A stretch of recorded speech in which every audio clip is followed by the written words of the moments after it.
Un entrepôt à moitié vide, un carnet de commandes en berne. En 40 ans de carrière, Rainer Wertz n'avait jamais connu pareille crise. Son entreprise de transport logistique accuse une baisse de 15% de son chiffre d'affaires, mais il n'a pas cédé à la tentation du licenciement.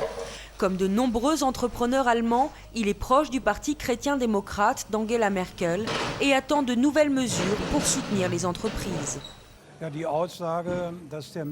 On a bien vu ces derniers mois qu'elle faisait tout pour venir en aide aux PME. Grâce à son programme d'aide aux sous-traitants de l'industrie automobile, par exemple, de nombreuses entreprises ont surmonté le gros de la crise.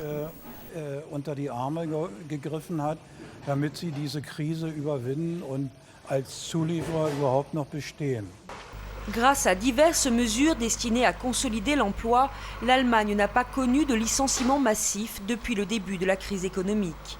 Mais c'est un répit qui pourrait être de courte durée. Le pays se prépare à une hausse significative du chômage d'ici à la fin de l'année. Favorable à de nouvelles réformes économiques, Angela Merkel a axé son programme électoral sur la reprise. Elle s'est prononcée en faveur d'allègements fiscaux pour les entreprises et a annoncé une baisse de l'impôt sur le revenu. Adepte du podcast, la chancelière a renouvelé ses promesses en fin de semaine dernière. La croissance crée de l'emploi et l'emploi garantit richesse et cohésion sociale. Nous souhaitons soulager les entreprises, mais aussi motiver les citoyennes et les citoyens. Ceux qui fournissent des efforts, ceux qui travaillent plus, doivent avoir un salaire net plus important.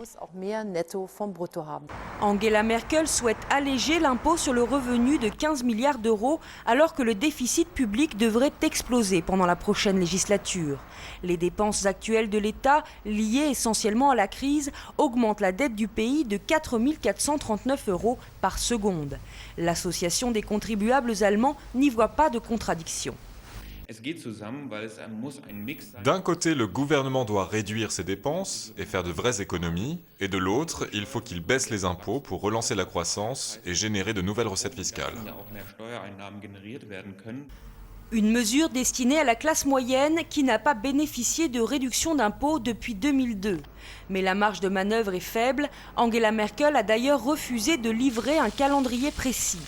Comment soutenir la reprise sans perdre de vue le retour à l'équilibre budgétaire? Ce sera le grand défi du prochain gouvernement allemand.